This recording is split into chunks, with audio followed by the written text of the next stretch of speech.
I cited her. Told her that her car would be towed. Good, she need to learn that this neighborhood has standards.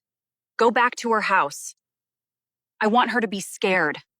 Following Venus's orders, Kershaw returned to Nancy's property an hour later to enforce the alleged parking violation. I warned you an hour ago that you needed to move your car, or it would be towed for violating parking standards. And I already explained that you're mistaken. My car is parked in my own driveway. At that moment, James, Nancy's husband, arrived at the scene and headed toward them. I got my wife's call earlier. What's going on here, sir? I don't answer to random people in the driveway. I'm not a random person. I'm an FBI special agent. Little did Kershaw know, the badge James owned was about to turn the parking dispute into something far bigger.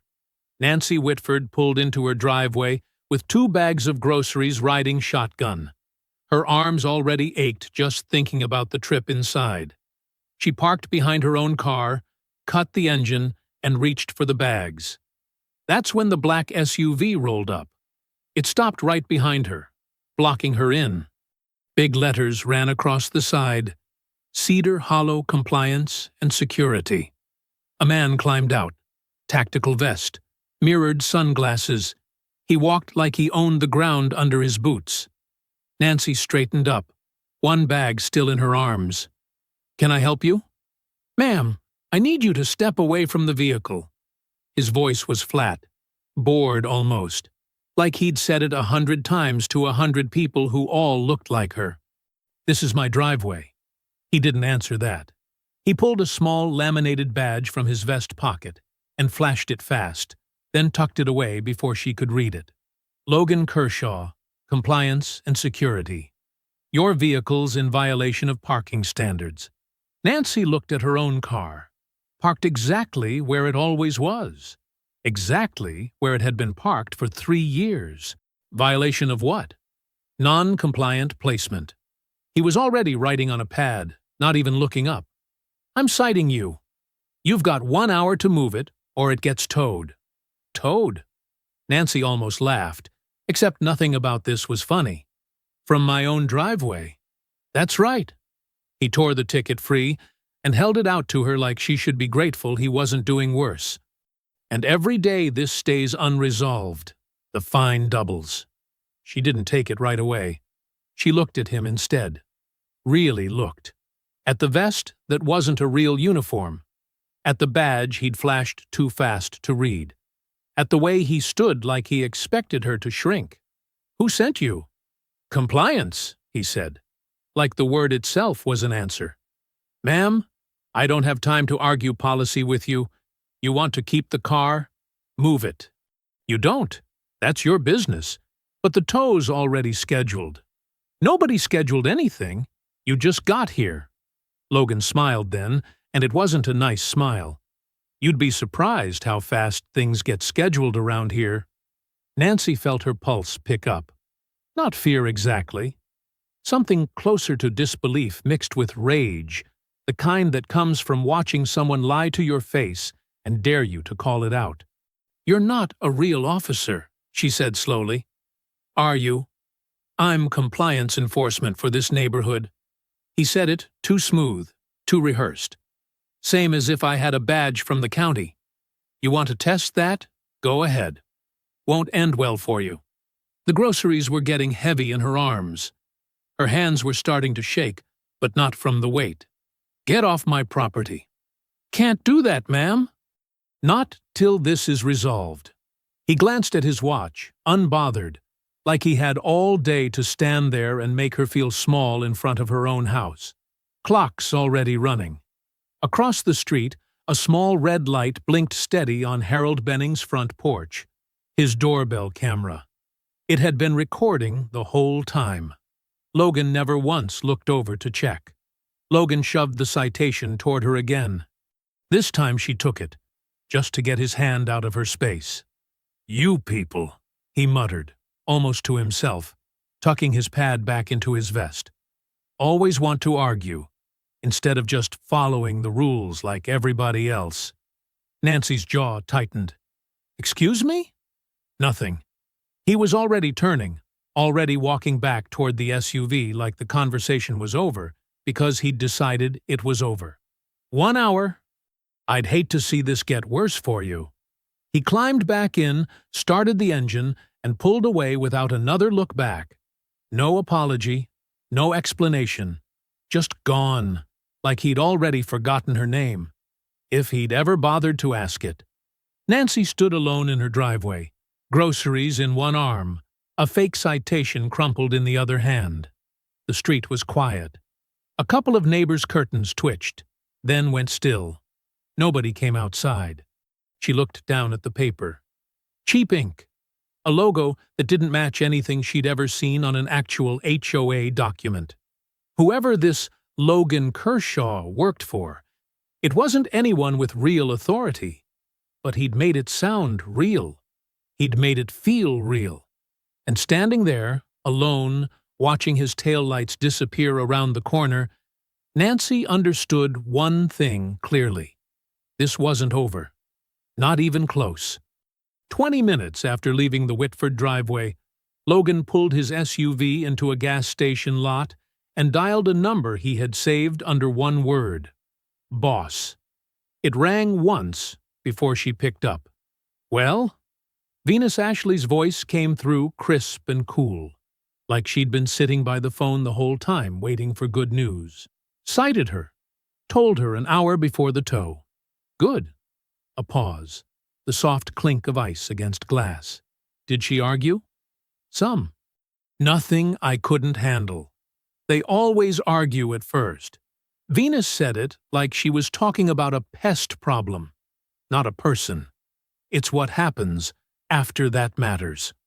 Across the neighborhood, in a sunroom bigger than most people's whole downstairs, Venus sat with her feet tucked under her. A glass of white wine sweating on the side table. Through the window, she could see the tops of the trees lining Cedar Hollow's main road. Her road, in every way that mattered to her. I want you documenting everything, she said. Every citation, time-stamped. Every day it goes unresolved. The fine doubles. I want a paper trail so thick nobody can call it what it is. And what is it? Logan asked, half joking. Venus didn't laugh. Compliance enforcement. That's all it is. That's all it needs to look like. She took a slow sip of wine before continuing. Go back this afternoon? Step it up. I don't want her comfortable enough to think this is a misunderstanding. I want her scared. Logan shifted in his seat. She already knows I'm not real police. She suspects. Venus's voice sharpened just slightly. There's a difference. As long as she can't prove it, and as long as the board backs the citations, it doesn't matter what she thinks she knows. What Logan didn't know, what almost nobody in Cedar Hollow knew, was that Cedar Hollow Compliance and Security wasn't run by the Homeowners Association at all. It was Venus's. Her own private company, quietly funded out of a family trust, invoiced through a shell she'd set up years ago under a name nobody would think to question. The HOA board simply approved the payments. Signed, stamped, done, and the woman who signed those checks never asked where the money actually went. Pearl still doesn't know the full setup? Logan asked. Pearl, Venus said, almost fondly, signs whatever I put in front of her. She doesn't ask questions because she's never had a reason to. That's the beauty of it. She thinks she's protecting property values. She has no idea she's protecting me. Logan hesitated. And if the Whitford woman pushes back? Goes to the actual board? Tries to fight it? Then she fights a system built to outlast her patience. Venus's tone turned businesslike, the warmth draining out of it entirely. Fines. Liens. Paperwork nobody wants to read. That's not something you argue your way out of. That's something you drown in. She stood, walked to the window, and looked out over the manicured lawns and matching mailboxes of the street she'd spent 15 years shaping into exactly what she wanted it to be. People like that, she said quietly, always think they can just move into a neighborhood and expect it to stay the same. It won't. Not while I'm still on that board. And if it gets messy? Venus almost smiled. It won't get messy. My husband sits on the county commission, Logan. Do you understand what that means? It means people return my calls. It means paperwork moves faster for me than it does for anyone else on this street. It means if this ever needs to go further than fines, it will go further. And it won't be me who gets hurt by it. She let that settle before giving her final instruction. Go back this afternoon. Bring the tow truck this time. Let her see it's real. And if she still won't move, then you tell her she's obstructing enforcement.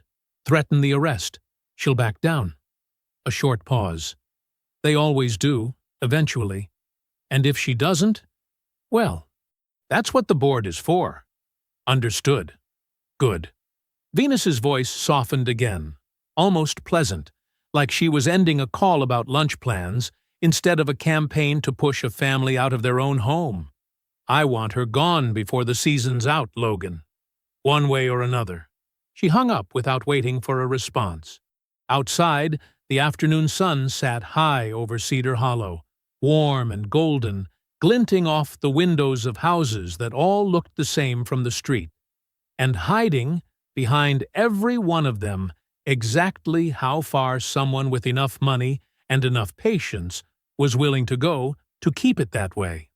By the time Logan pulled back onto the Whitford street, the sun had shifted further west, throwing long shadows across the lawns.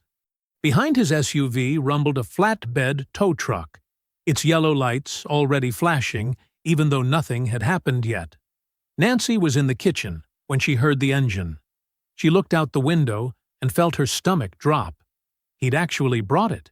She stepped outside just as the tow truck driver, a heavy-set man who wouldn't meet her eyes, began lowering the flatbed behind her car. "You've got to be kidding me!" Logan climbed out of the SUV, unhurried, like a man arriving right on schedule. "Told you, ma'am. 1 hour. It's been an hour and a half, and I never agreed to anything." Nancy planted herself between her car and the tow truck. "You can't just take someone's car because you say so. I'm not taking it because I say so." Logan's voice had an edge to it now, harder than before. "I'm taking it because you're in violation, and you didn't correct it. There is no violation. This is my car, in my driveway, exactly where it's been for 3 years. Her voice climbed, sharp and unafraid. "You made that up. Ma'am, step back from the vehicle." "No." The word came out flat and final. Nancy crossed her arms and didn't move an inch, even as the tow driver hesitated, glancing between her and Logan like he wasn't sure what came next. Logan's jaw tightened. He took a step closer, close enough that Nancy could smell the coffee on his breath. "You're interfering with compliance enforcement. That's a serious problem for you." "Is it?" She didn't blink. "What are you going to do? Arrest me? In my own driveway? That's exactly what I'll do." His voice dropped, low and mean. "You're obstructing. I can have you in cuffs before that truck even finishes hooking up your car. You want to test that? Go ahead. See how well it goes for you." Something cold moved through Nancy's chest. Not fear. She refused to call it fear, but something close enough to make her hands curl into fists at her sides. "You're not a real officer," she said again, louder this time, loud enough for the tow driver to hear, loud enough for the empty street to hear. "You can't arrest anybody. Try me." Neither of them moved. Down the block, a curtain shifted in a window. A man watering his lawn 2 doors down suddenly found something very interesting to look at on the ground. Nobody came over. Nobody said a word. The street watched in silence, the way people do when trouble isn't happening to them. The tow truck driver cleared his throat. You want me to hook it up or not?" "Hook it up!" Logan snapped, not taking his eyes off Nancy. That was enough. Nancy's hands were shaking now, but not from fear, from fury, hot and shaking and barely contained. She pulled her phone from her back pocket and started dialing before she'd even fully decided to do it. "Who are you calling?" Logan asked, almost amused. "Police? Go ahead. Tell them a licensed compliance officer is towing a non-compliant vehicle. See who they believe." Nancy didn't answer him. The phone rang twice before James picked up. "Hey, what's up?" "James." Her voice cracked, just slightly, the first crack in the armor she'd been holding up for the last 90 minutes. "There's a man here. Says he's HOA security. He's trying to tow my car, and he's threatening to arrest me if I don't let him." A beat of silence on the line. When James spoke again, his voice had gone very still, very focused. "Is he there right now?" "Yes." "Don't move.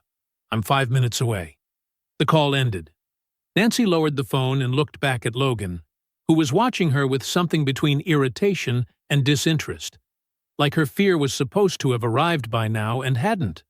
"You think a phone call changes anything?" he said. Nancy didn't answer. She just stood there, arms crossed, blocking the space between her car and the truck, refusing to give him one more inch of ground than she already had.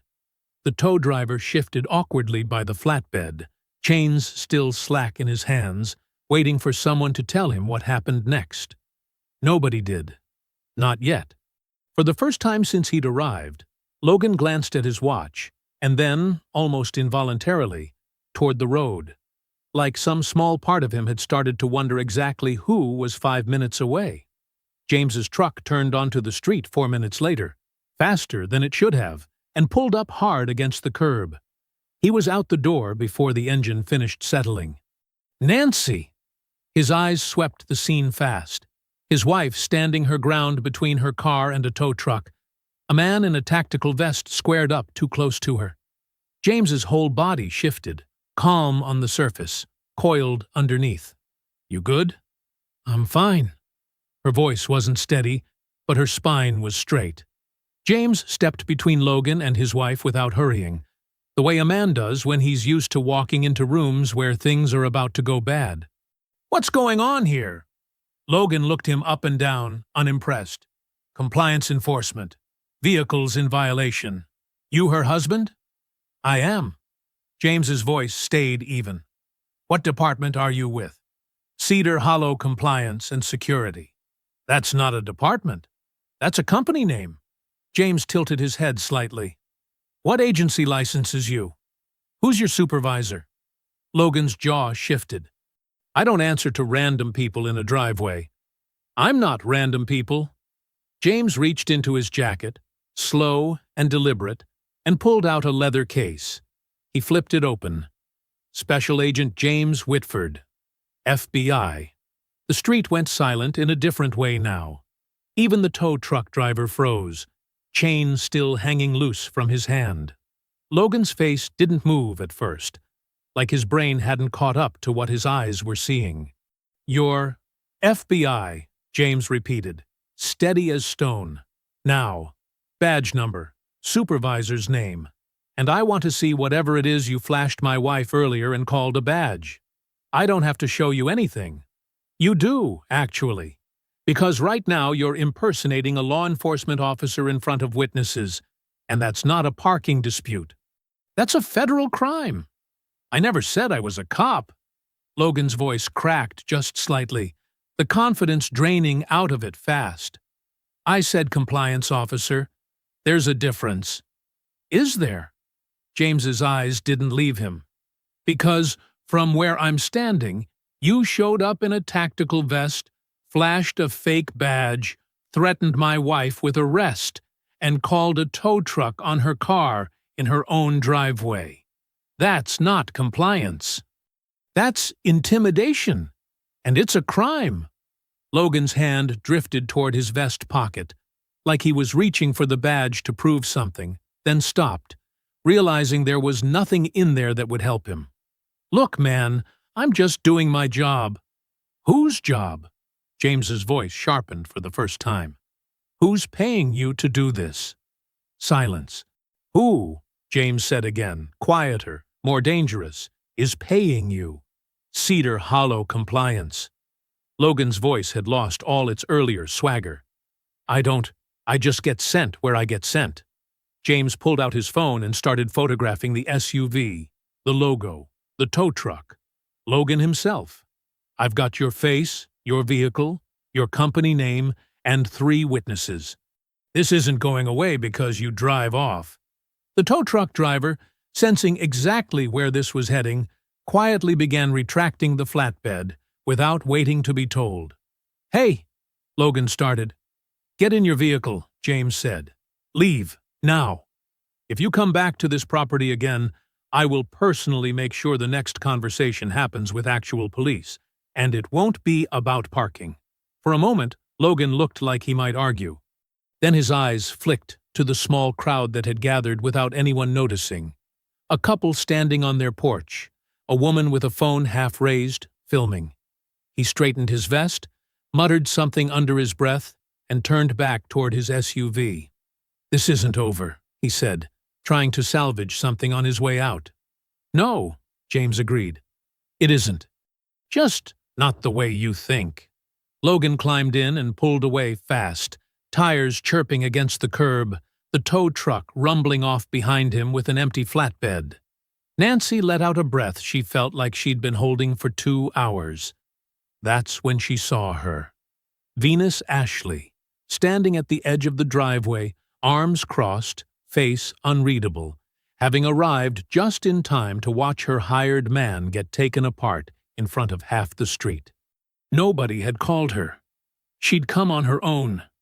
James turned toward her slowly, badge still in hand, and for the first time all afternoon, the balance of power in that driveway had shifted completely. And everyone standing there knew it.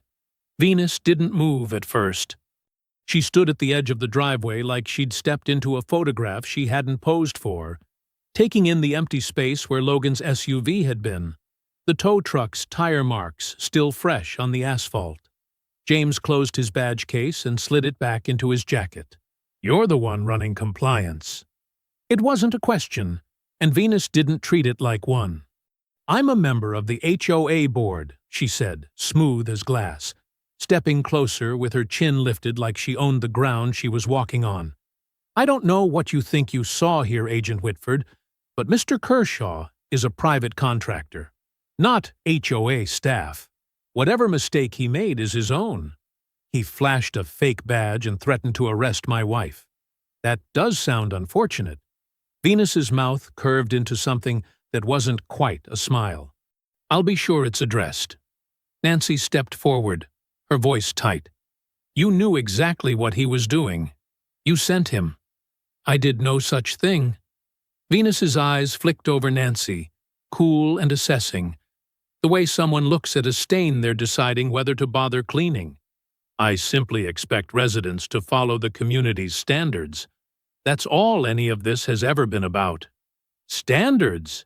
Nancy's laugh came out sharp, disbelieving. You mean me? You mean my family? I mean everyone. Venus's tone sharpened at the edges now, the politeness thinning. Though I'll admit, some households seem to require more reminders than others. The words landed exactly where they were meant to. Nancy felt the heat rise in her chest, but she held it, jaw locked, refusing to give Venus the reaction she was fishing for.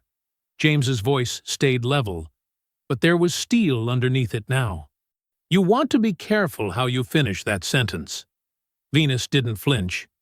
If anything, she seemed to enjoy it, the way some people enjoy poking at something they think can't bite back.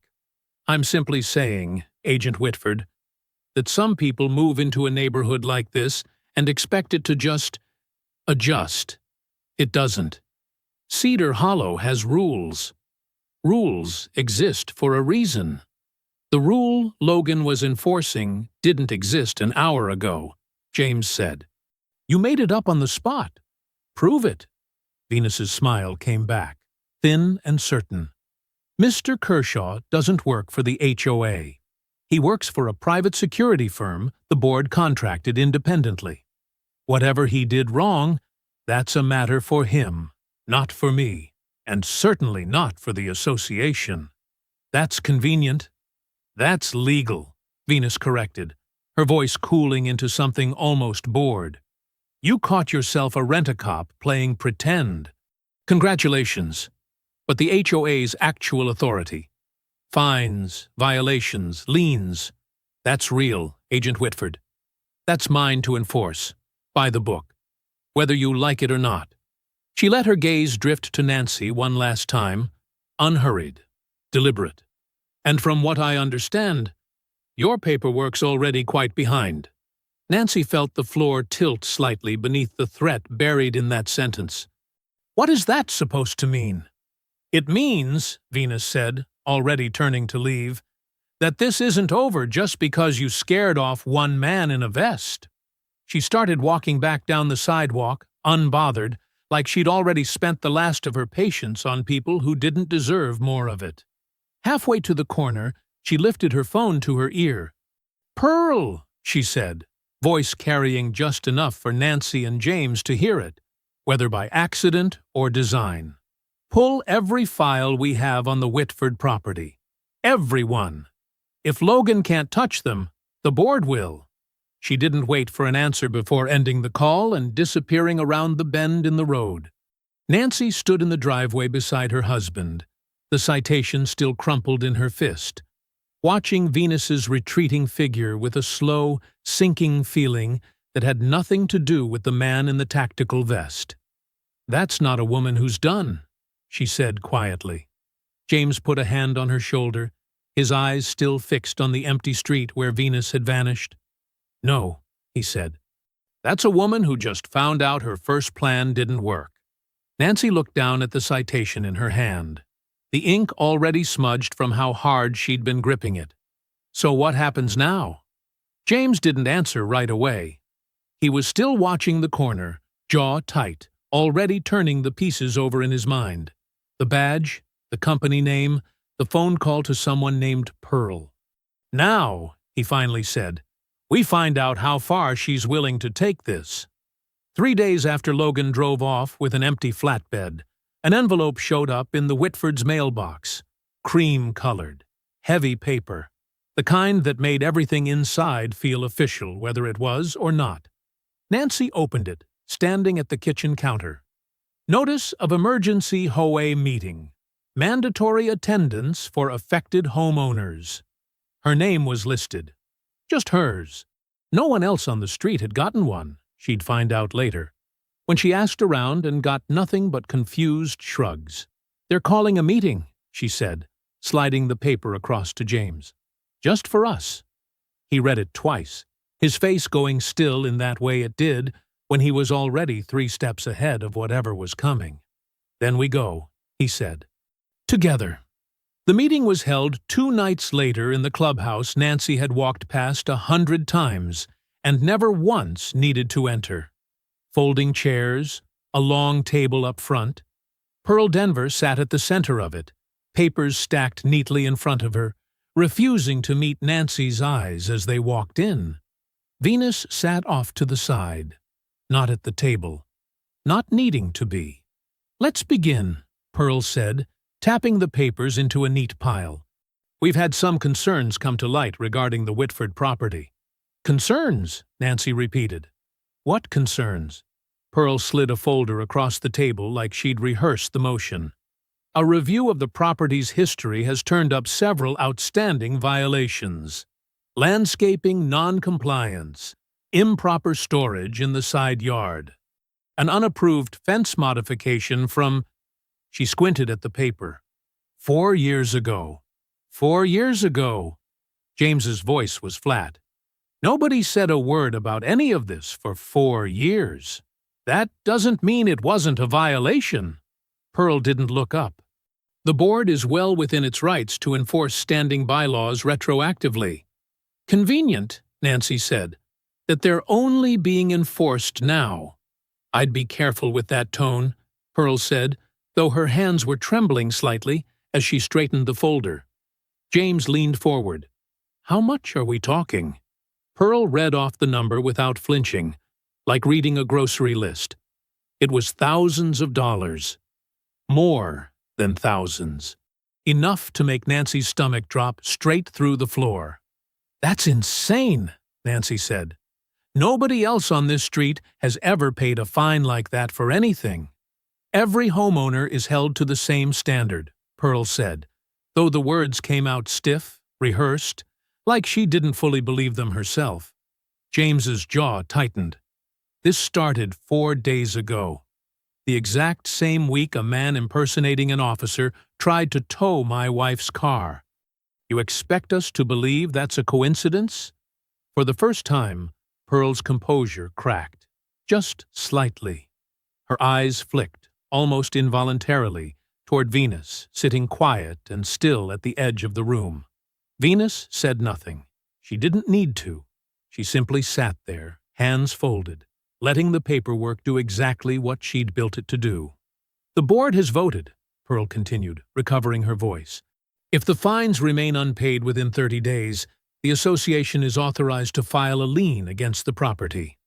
"A lien," Nancy said slowly, the word landing heavier than she expected. "It's standard procedure."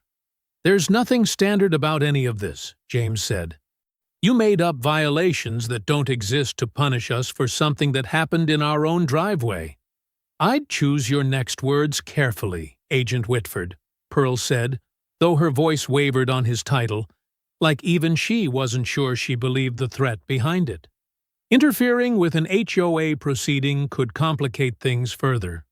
Nancy looked past Pearl, straight at Venus, who finally met her eyes for the first time all evening. There was no anger there, no shame, just calm, patient satisfaction. The look of someone watching a plan unfold exactly the way she'd designed it. "You did this," Nancy said quietly. Venus only smiled, the same thin smile from the driveway. "The board did this, Mrs. Whitford. I simply sit on it." Nancy wanted to scream. She wanted to flip the table, throw the folder across the room, make somebody in that clubhouse feel even a fraction of the fear she'd felt standing in her driveway with a fake cop threatening to arrest her. Instead, she pressed her palms flat against her thighs and forced her voice steady. "We'll be back," she said. "With proof." "I look forward to it," Venus said, unbothered, already reaching for her purse like the meeting was already over in her mind.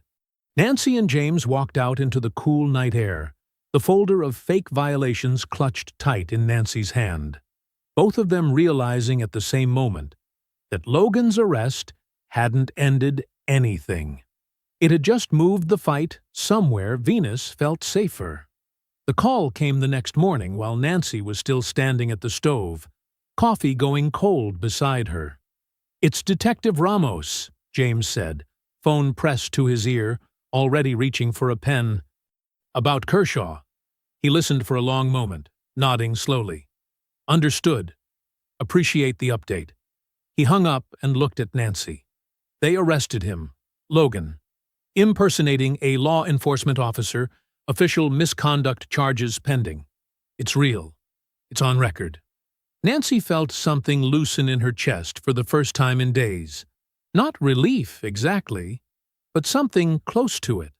A small crack of light after a week of nothing but pressure. "That's something," she said. "It's something," James agreed, but his voice didn't carry the same lightness hers did. "It's not enough, though. Logan's a piece. He's not the whole board sitting on a lien against our house." Nancy knew he was right, but she let herself hold on to the win a little longer anyway. One man in a vest, finally facing consequences for terrorizing her in her own driveway. It mattered. It had to matter. By early afternoon, she couldn't sit still any longer. She drove to the HOA office, a squat brick building near the front gate of Cedar Hollow that most residents never had reason to enter. Pearl was behind the front desk when Nancy walked in, sorting through a stack of folders with the same nervous energy she'd had at the meeting 2 nights before. "Mrs. Whitford," Pearl's voice went tight. "I wasn't expecting—" "Logan Kershaw was arrested this morning," Nancy said, not bothering with pleasantries. Impersonating an officer. Official misconduct. It's real, Pearl. It's documented. I heard. Pearl's eyes dropped to the folders in front of her. So maybe now's a good time to explain why the board is still sitting on a lien threat, built from violations that suddenly appeared the same week he did. Pearl's hands stilled over the papers. Mr. Kershaw's arrest doesn't change anything with the board's findings. He was a contractor, a separate entity from— Stop. Nancy's voice cut clean through the office. Stop saying that like it means something. You signed off on his company's invoices. You called the emergency meeting. You read the fines out loud yourself. You're not separate from any of this. Pearl's jaw worked, like she was chewing on something she didn't want to say. The lien filing moves forward regardless. Legally, Cedar Hollow Compliance and Security is a contracted vendor, not an HOA employee. What Mr. Kershaw did on his own time reflects on him, not the board's separate findings on your property. You don't even believe that, Nancy said quietly. I can see it on your face. For a moment, something flickered behind Pearl's eyes. Guilt, maybe, or fear, or both tangled together so tight she couldn't tell them apart. But whatever it was, she swallowed it back down. The 30-day window stands, she said, voice firmer now, like she was reciting something she'd been told to say rather than something she believed. If the fines aren't paid, the lien filing proceeds as scheduled. I'm sorry, Mrs. Whitford. My hands are tied. Whose hands, Pearl? Nancy leaned forward slightly. Because it sure doesn't sound like yours. Pearl didn't answer. She just looked down at the folders again, refusing to meet Nancy's eyes. And in that silence, Nancy understood everything she needed to. She walked out of the office without another word, the bell over the door jingling behind her, too cheerful a sound for how heavy her chest felt. She sat in her car in the parking lot for a long moment before starting the engine, staring at the HOA building's neat brick front, its perfectly trimmed hedges, everything about it designed to look official and untouchable. Logan's arrest had felt like a victory 12 hours ago. Now it felt like a pebble thrown at a wall built by someone with far more bricks than that. Venus had already made sure of it, distancing herself from Logan the moment his fake badge became a liability, letting him take the fall alone, while the real machine, the fines, the lien, the board itself, kept grinding forward exactly as she'd designed it to. Nancy gripped the steering wheel, knuckles pale. One battle won. A much bigger war just getting started. She started the car and pulled out of the lot, already thinking about what came next. Because sitting still, waiting for Venus's paperwork to bury her family, was never going to be an option. The next morning, Nancy started at the house closest to her own and worked her way down the block. She wasn't sure what she expected. Slammed doors, maybe. Excuses. What she got, more often than not, was silence first. A long pause before anyone answered. And then, once she said Logan Kershaw's name, something in their faces would shift. He came to us about the mailbox, said the woman 2 doors down, arms crossed tight over her chest like the memory still cost her something. Said it was 6 inches out of code. 6 inches. We paid the fine because we didn't want the hassle. He threatened to have my son arrested for skateboarding in the cul-de-sac, said another neighbor, an older man who wouldn't quite meet her eyes at first. I never told anyone. Didn't think anyone would believe me. By the 4th house, Nancy understood something she hadn't let herself fully see before. This wasn't new. This wasn't about her. Logan had been doing this for years, quietly, to whoever seemed least likely to push back. And everyone had just swallowed it, one citation at a time, too afraid or too tired to ask why. She started writing it all down. Names, dates, as best as people remembered them. Small, scattered pieces that on their own meant nothing, but together were starting to look like a pattern too consistent to be coincidence. While Nancy worked the street, James sat at his laptop at the kitchen table, off the clock, doing what he did best. Public business filings weren't hard to find if you knew where to look, and James knew exactly where to look. He typed Cedar Hollow Compliance and Security LLC into the state registry and waited. The registration came back fast. Formed 6 years ago. Registered agent listed under a name that meant nothing on its own, until he cross-referenced the filing address with county property records and found it tied directly back to a family trust. The Ashley Family Trust. James sat back slowly, staring at the screen. It wasn't the HOA's company. It had never been the HOA's company. Venus owned it outright, quietly, funneling homeowner fines and towing fees straight back into her own pocket through a business entity buried 3 layers deep in paperwork, designed to keep exactly this kind of discovery from happening. Nancy. His voice carried through the house the second she walked back in that afternoon, exhausted, notebook full. You need to see this. She dropped into the chair beside him and read the screen twice before it fully landed. She owns it, Nancy said quietly. The whole time. It was never the board's company. It gets worse. James scrolled further, pointing at a line of filed invoices. Look at the billing rates, compliance patrols, citation processing fees, tow authorization charges, all billed back to the HOA at rates way above market. She's not just harassing people, she's profiting off every fine Logan ever wrote. Nancy sat back, the pieces settling into place with a weight that made her chest ache. Not just cruelty, not just control, money. Venus had built an entire operation to bully people out of their homes and get paid for the privilege of doing it. A knock at the front door interrupted them before either could say more. It was Harold Benning, standing on the porch in his usual flannel, a small memory card pinched between 2 fingers like it was something fragile. Been meaning to bring this by, he said, holding it out to Nancy. Got a camera on my porch. Doorbell one, too. Been recording since that first day that man showed up in your driveway. Nancy took the card carefully, like it might disappear if she moved too fast. You've had this the whole time? Didn't think it mattered much at first. Harold shrugged, looking almost embarrassed. Then I heard about the meeting, the fines.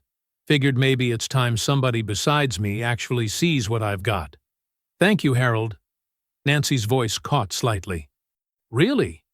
He gave a small nod, glanced past her toward James at the table, and turned to head back across the street without another word, like a man who'd done what needed doing and didn't need thanks for it. That night, the kitchen table looked nothing like it had a week before.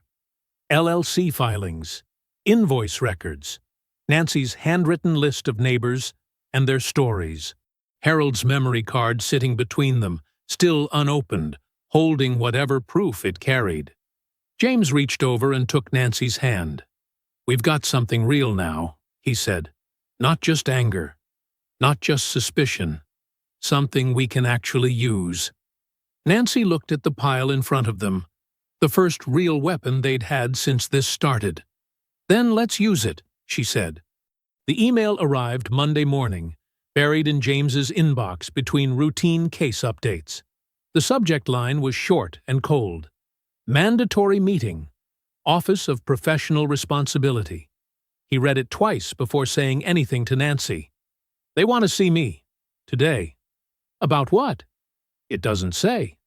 But his voice had already gone flat in a way Nancy recognized, the same stillness he got right before delivering bad news. He was gone most of the day. When he came home that evening, he didn't say anything at first. He just set his keys on the counter, sat down at the kitchen table and stared at nothing for a long moment before he finally spoke. Somebody filed a complaint against me. Nancy's stomach dropped. What kind of complaint? Conflict of interest. Abuse of federal authority. He said each word carefully, like they tasted bad in his mouth. Claims I used my position to intimidate a private contractor during a personal dispute. That I flashed my badge to threaten a man doing his job, not to stop a crime. That's insane. He was impersonating an officer. You did your job. Doesn't matter right now. It's under review. James rubbed a hand over his face. Effective immediately. I'm suspended pending investigation. Credentials surrendered. No official capacity until it's resolved. Nancy felt the floor tilt beneath her. Who filed it? James was quiet for a moment. It traces back through a county office. Whoever filed it had help greasing the wheels. This kind of thing doesn't move this fast on its own. They both knew what that meant before either said it out loud. Her husband, Nancy said. The commissioner. James nodded slowly. Venus said it herself. Remember? Standing in our driveway. Said he owed her more than one favor. His jaw tightened. This is her calling one in. Nancy sat down across from him, her mind racing through everything they'd built over the past week. The LLC filings, Harold's footage, the neighbor testimonies, all of it useless the second James lost the standing to act on it. So what happens now? You just can't do anything. Not officially. Not until this clears. He reached into his jacket and pulled out his badge case, setting it on the counter beside his keys, deliberate and heavy, like laying down a weapon he wasn't ready to give up. No credentials. No authority. If I so much as show up at another HOA meeting flashing that badge, it makes the complaint look legitimate. Gives them exactly what they want. Nancy stared at the badge case sitting closed on the counter, the same one that had turned Logan Kershaw into a stammering coward in their driveway just over a week ago. Without it, without James standing behind her with real federal weight, they were just a homeowner and her husband against a woman with a lien, a company, and now a suspended federal agent who couldn't touch her. She did this on purpose, Nancy said quietly. Not because she's scared of what we found, because she knew exactly how to take the one thing that scared her away from us. Yeah. James's voice was low, controlled in the way that meant he was holding something back. She's not just wealthy. She's connected in ways we didn't account for. And she's not afraid to use every bit of it. Nancy looked down at the growing stack of paperwork still spread across the table. The fines, the lien threat, the LLC filings, Harold's memory card sitting unopened beside them. So, we're on our own now, she said. For now. James reached over and took her hand, his grip firm despite everything. But we still have everything we've found. She didn't take that. She just took the badge. Nancy wanted to believe that was enough. But sitting there, staring at the empty space where James's authority used to sit, where his badge case now rested closed and useless on the counter, she felt the full weight of what Venus had just done settle over the kitchen. The fines were still coming. The lien deadline was still ticking down.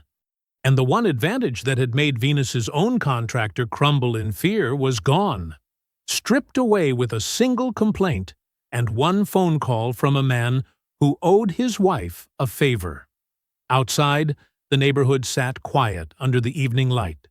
Houses lined up neat and identical, hiding behind every one of those matching porches, exactly how far somebody with enough money was willing to go to win. Over the next several days, the kitchen table became something closer to a war room. Harold came by twice more, each time with another memory card, murmuring apologies for not bringing them sooner. Didn't think much of it at the time, he said, handing over footage of Logan writing a citation before he'd even stepped out of his vehicle, the ticket already filled out, timestamp printed before he'd looked at a single blade of grass. Figured you'd want that one. Nancy watched it 3 times before she trusted her own eyes. Logan hadn't inspected anything. He'd never needed to. The violations were decided before he ever arrived. Another card held something even better. Worse, depending on how you looked at it. Audio caught faint but clear on Harold's driveway camera one afternoon. Logan had lingered too long by his SUV, radio still keyed open. Venus's voice, tinny through the speaker, giving him direct instructions on which house to hit next and what to write on the citation before he'd even knocked. "That's her," Nancy whispered, replaying it a second time. That's her voice, giving the order.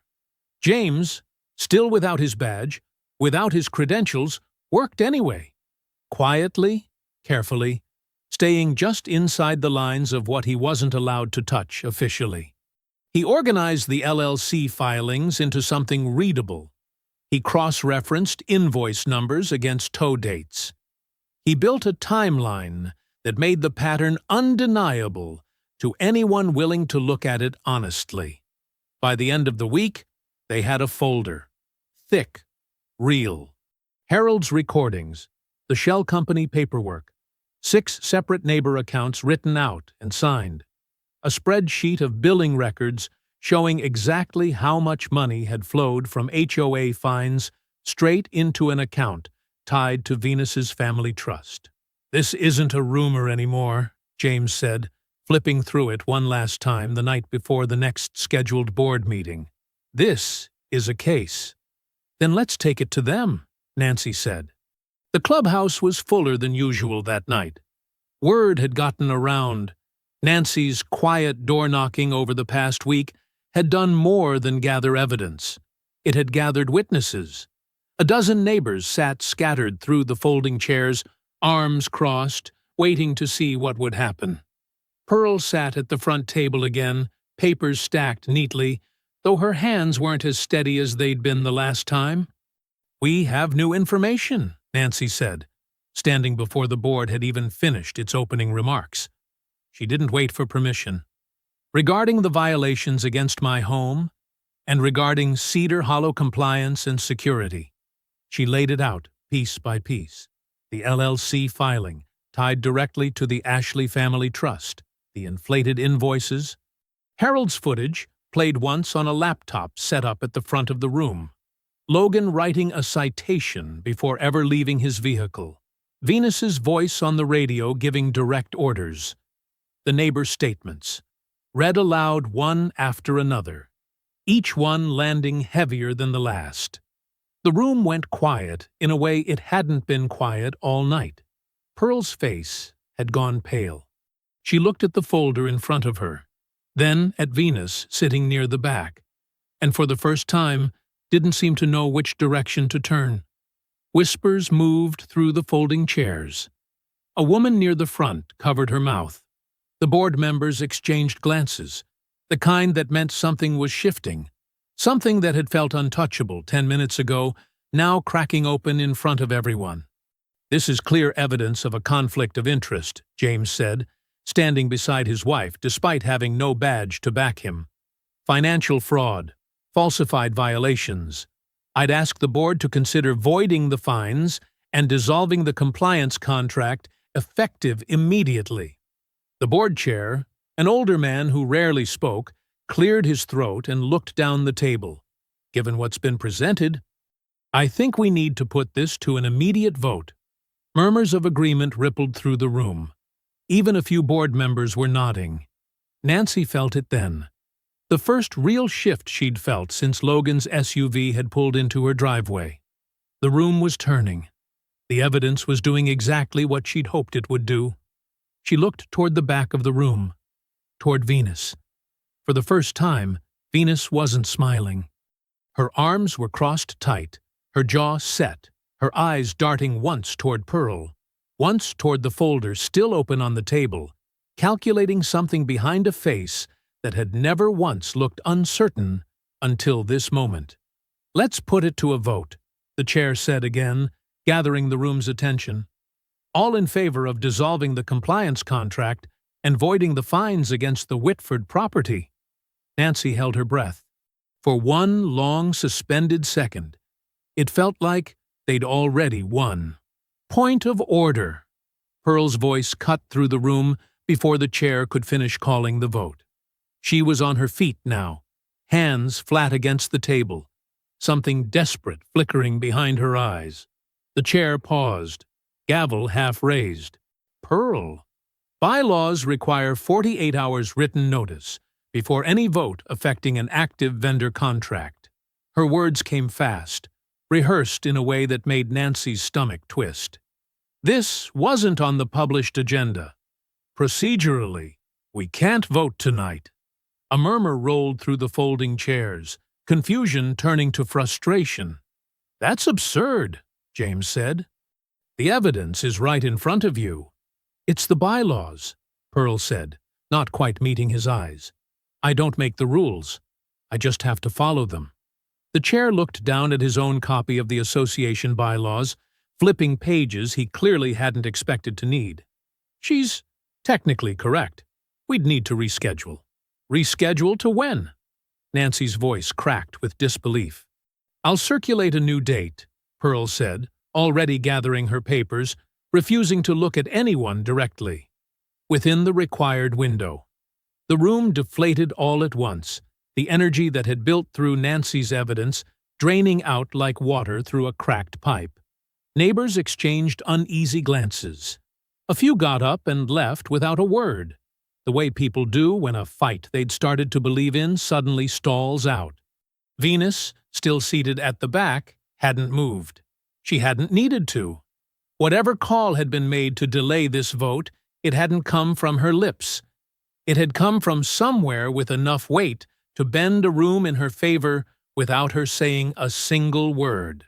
Nancy and James walked out of the clubhouse into the cold night air, the folder of evidence suddenly feeling lighter than it should have. All that work stalled by 4 sentences from a woman too afraid to look them in the eye. The blow landed harder the next morning. A notice arrived by certified mail, official county seal stamped across the top. The lien against the Whitford property had been fast-tracked through processing, approved, filed, and moving straight to foreclosure. A locksmith was scheduled to arrive within 48 hours to change the locks, pending final confirmation. Nancy read it twice, her hands cold. 48 hours, she said, voice barely above a whisper. They're taking the house in 48 hours. James's phone buzzed before he could respond. He read the message, and his face went still in that particular way she'd come to dread. My suspension's been extended, he said. Formal notice, full investigation, indefinite timeline. No credentials, no authority. Effective until further notice. They stood together in the kitchen, the eviction notice on the counter beside James's closed badge case, both of them staring at proof that Venus's reach had moved faster than any evidence they could gather. She had the vote delayed, Nancy said slowly, putting it together out loud. Then she used the delay to push the lien through before we could ever bring it back to the board. And she made sure I couldn't do a damn thing to stop it, James added, jaw tight. Not officially. Not with any authority behind me. Nancy sank into a kitchen chair, the folder of evidence sitting useless in front of her. Not because it was wrong, but because nobody with the power to act on it had been given the chance yet. A knock at the door interrupted the silence. It was Harold, standing on the porch, a folded piece of paper in his hand. The same notice, she realized, posted on a fence 2 doors down, where the locksmith's schedule had apparently already made its way through the neighborhood grapevine. Heard about the lien, he said quietly, stepping inside without waiting to be asked. Heard they're moving fast. 48 hours, Nancy said, her voice hollow. Harold nodded slowly, thinking something over before he spoke again.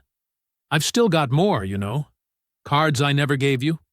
Footage going back further than what I already handed over. Before Logan ever showed up in your driveway, back when she was still setting all this up. He looked at Nancy steady, certain. She doesn't know how much of it's still out there. She thinks she already won. Nancy looked up at him, something small and stubborn sparking back to life behind the exhaustion in her chest. Then, maybe it's time she found out she's wrong. They started before sunrise, the kitchen table covered edge to edge by the time the coffee finished brewing. Harold arrived first, carrying a small metal case Nancy had never seen before. Inside were memory cards, each one labeled in careful handwriting. Dates going back further than anything he'd handed over before. "Started recording the day she put those cameras up on the clubhouse," Harold said, setting the case down like it weighed more than it looked. "Long before Logan ever showed up. Figured a woman who wants that much control over a street is a woman worth keeping an eye on." James pulled the footage up one file at a time. Venus meeting with contractors in the clubhouse parking lot, months before Logan was ever hired. Venus's voice, caught faint on an early clip, talking about resetting the demographics of the street like she was discussing paint colors. Financial documents, cross-referenced against invoice numbers James had already pulled, showing a clear, unbroken line from HOA fines straight into the Ashley family trust. It wasn't a suspicion anymore. It wasn't even just fraud. Laid out together, hour by hour, it was a documented campaign, deliberate, funded, and aimed squarely at pushing the Whitfords, and likely others before them, out of their own homes. "This isn't an HOA problem anymore," James said, staring at the timeline they'd built. "This is federal, financial fraud, extortion under color of authority. This is exactly the kind of case Gordon Lacey's office handles." He picked up his phone and dialed a number he'd used sparingly over the years, back when Gordon had been cautious, careful, unwilling to touch anything connected to a name like Ashley. "Gordon, it's James Whitford." A pause. "I know you've been hesitant on this. I need 5 minutes to change your mind." He didn't get 5 minutes. He got 20, walking Gordon through the footage, the financials, the timeline, piece by piece, until the silence on the other end of the line turned into something sharper, more attentive. "Send me everything," Gordon finally said. "All of it. Today." While James finished compiling the digital file, Nancy drove to the HOA office one last time. Pearl was alone at the front desk, and the moment she saw Nancy's face, something in her posture caved inward, like she'd been waiting for this visit, and dreading it in equal measure. "I know what you're going to say," Pearl said quietly, before Nancy even reached the counter. "Do you?" Nancy set her tablet down and played the audio. Venus's voice, giving Logan direct orders, time-stamped weeks before the first citation was ever written. Then the financial trail, invoice by invoice, showing exactly where the money had gone. Pearl's hands trembled as she watched, her face draining of color. "I didn't know it went this far," she whispered. "I swear I didn't know about the trust, about her personally profiting. I thought I was just approving vendor payments." "Maybe," Nancy said, "but you signed every one of them. And when I told you the truth, you chose her over doing the right thing." Pearl's eyes filled, whether from guilt or fear of prosecution herself. Nancy couldn't tell, and didn't much care anymore. "What do you want from me?" "The truth," Nancy said. "On record. Everything you knew, everything you signed, everything she told you to say. You cooperate, and maybe you walk away from this with your name only half ruined instead of completely." Pearl was quiet for a long moment, staring down at the folder, at the evidence that had already destroyed whatever comfortable distance she'd been hiding behind. "Okay," she finally said, voice barely above a whisper. "I'll tell them everything." By late afternoon, James's phone rang. Gordon Lacey's voice came through fast, focused, all hesitation gone. "I've reviewed what you sent. It's more than enough to move forward. Fraud, extortion, falsified official proceedings. I'm opening a formal investigation, effective immediately." James closed his eyes for a moment, relief and urgency tangled together in his chest. "Gordon, we've got a locksmith scheduled at our house in less than 2 days. The lien's already been fast-tracked." "I heard," Gordon's voice hardened. "I'm not letting that happen while this case is live. Give me the night. I'll have something in motion by morning." James hung up and looked across the kitchen at Nancy, at Harold's case of memory cards still open on the table, at the folder that had finally found someone with the power and the will to act on it. "Less than 2 days," Nancy said quietly. "Then we don't waste a single hour of it," James answered. Gordon Lacey called before 8 the next morning, his voice already moving fast, like a man who hadn't slept much and didn't plan to slow down now that he'd started. "I opened the investigation last night," he said. "Financial fraud, extortion under color of authority, falsification of association records.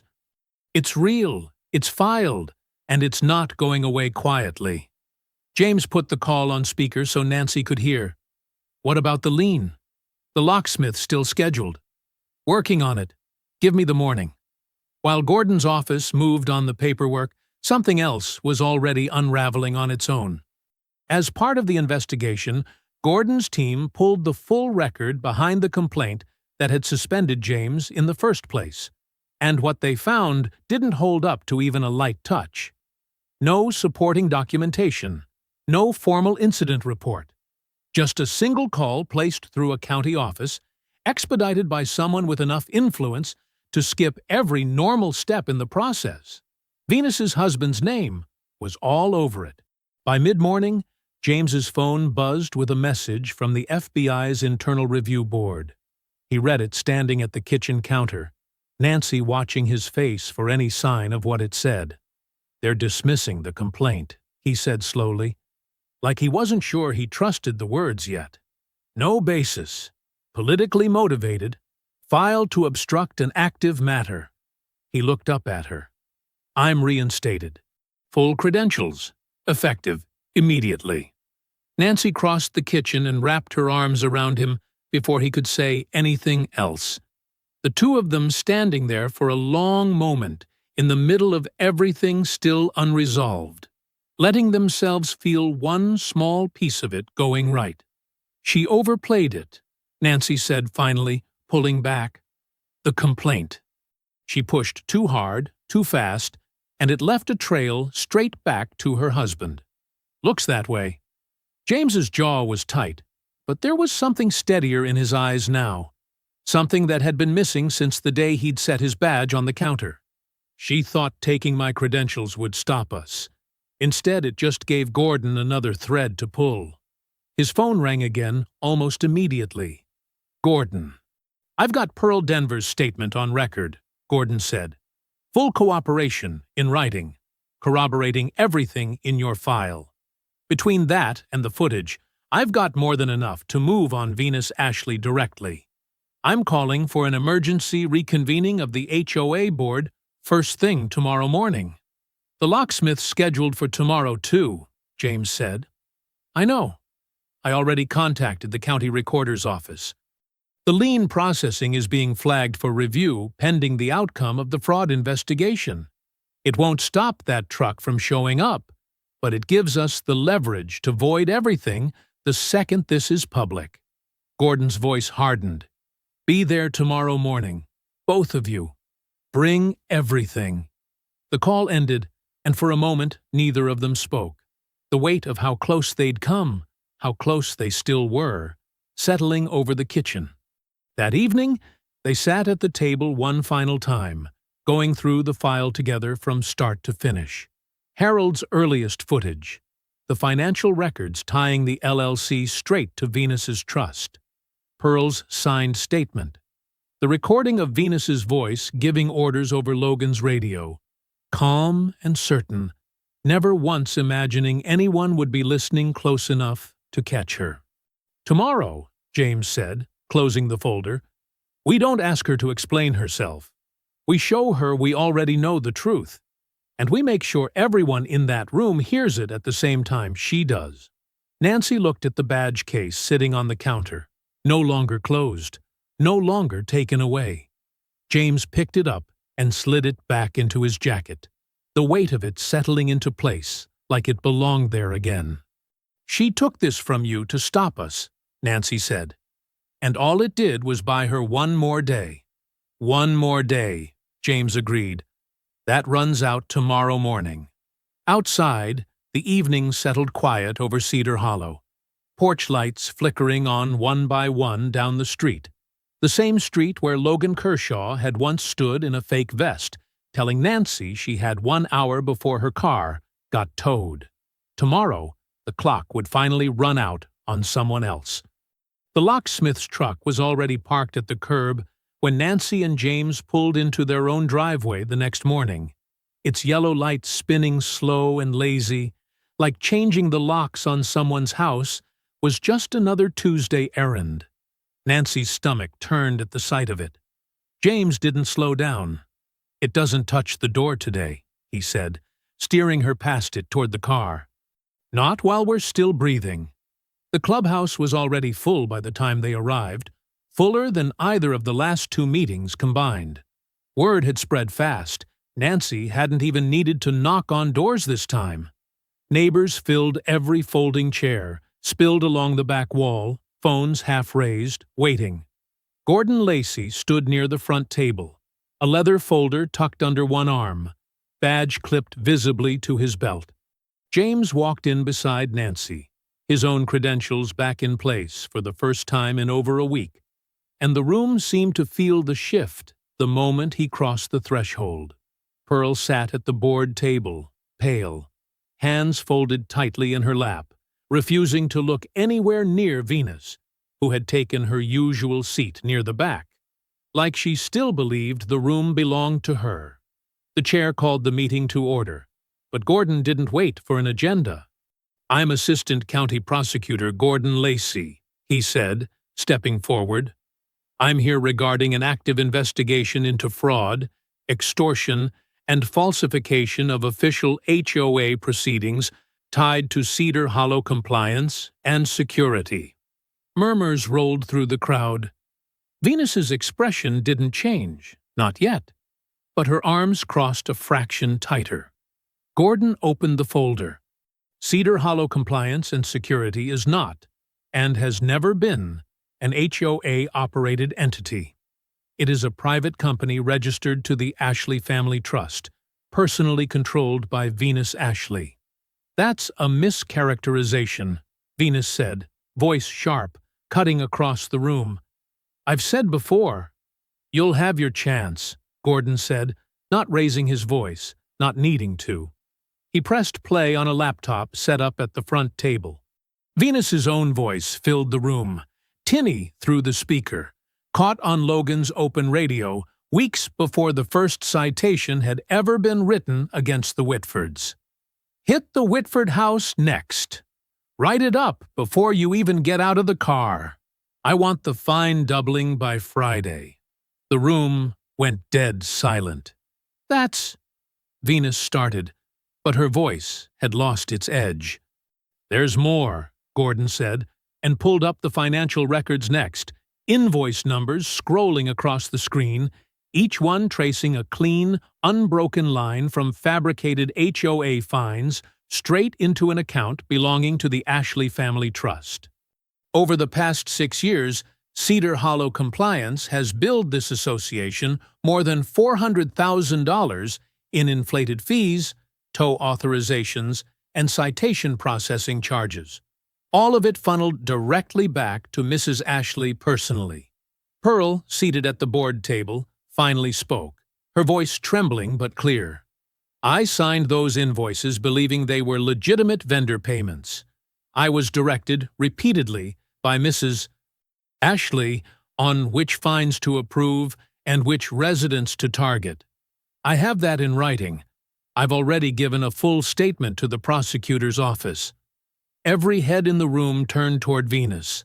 For the first time since the day she'd stood in the Whitfords' driveway and told Nancy her paperwork was already quite behind, Venus's composure cracked wide open.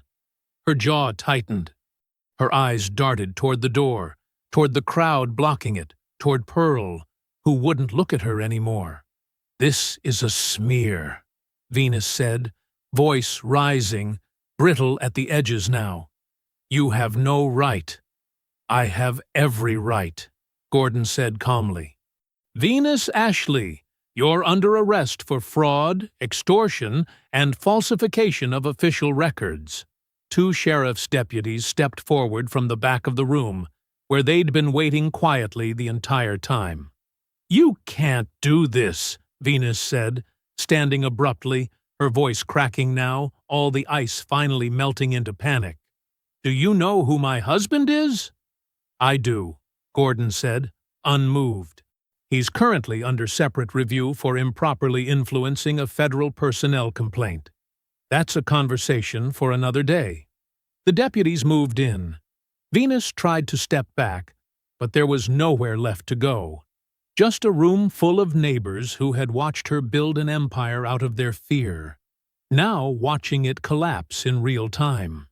Nancy stood beside James, watching the woman who had once smiled at her in a driveway and called her quite behind, get handcuffed in front of the entire street she'd spent years trying to control. Outside, through the clubhouse window, the locksmith's truck sat idle at the curb. Cancelled, useless, exactly where it had been the whole time. The board reconvened that same afternoon, this time with Gordon Lacey standing at the front of the room instead of sitting in the audience. Given the evidence presented and Ms. Denver's cooperation, he said, the county is recommending immediate dissolution of the Cedar Hollow compliance and security contract, effective today. The vote passed unanimously. Not one board member hesitated this time. Not one glanced toward the back of the room where Venus used to sit. The chair moved quickly through the rest.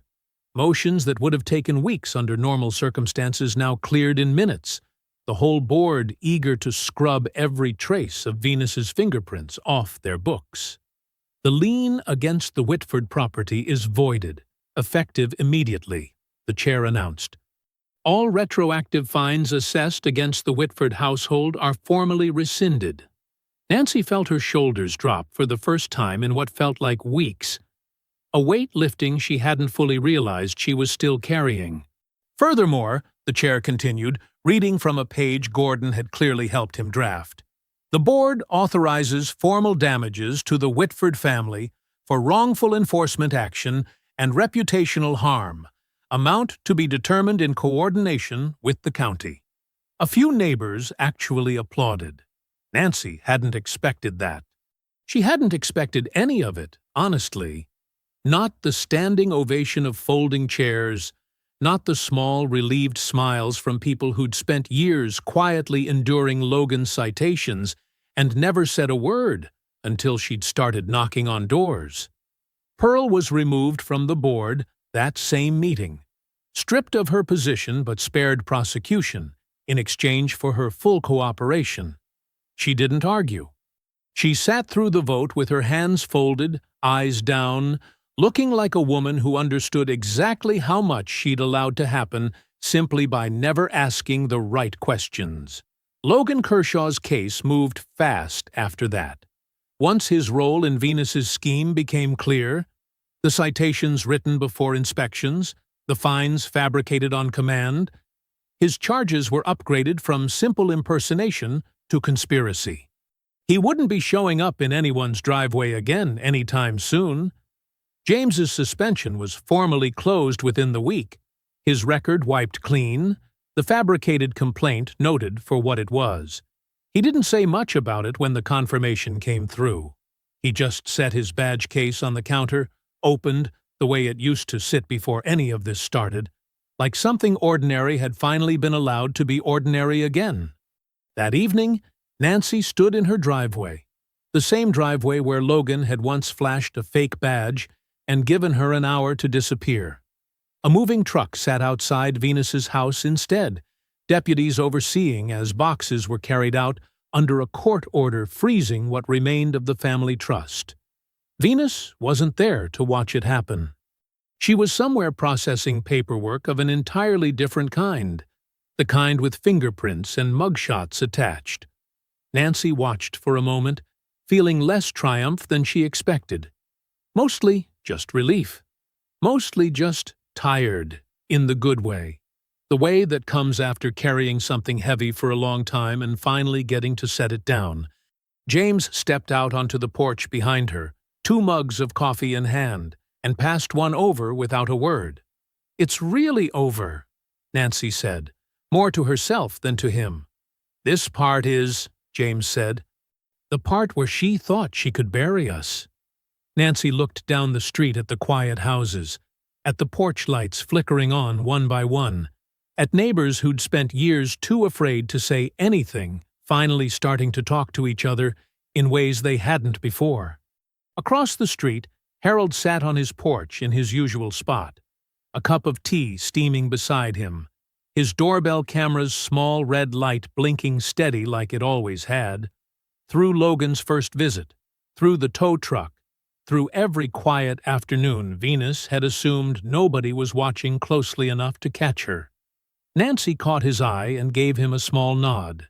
He nodded back, unhurried, like a man who'd simply done what needed doing and never once doubted it would matter in the end. She turned back toward her own house, still standing, still theirs, no lien, no locksmith, no fake badge waiting in a stranger's pocket, and let herself, finally, just for a moment, feel like it was safe to breathe. If you enjoyed the story, leave a like to support my channel and subscribe so that you do not miss out on the next one. On the screen, I have picked 2 special stories just for you. Have a wonderful day.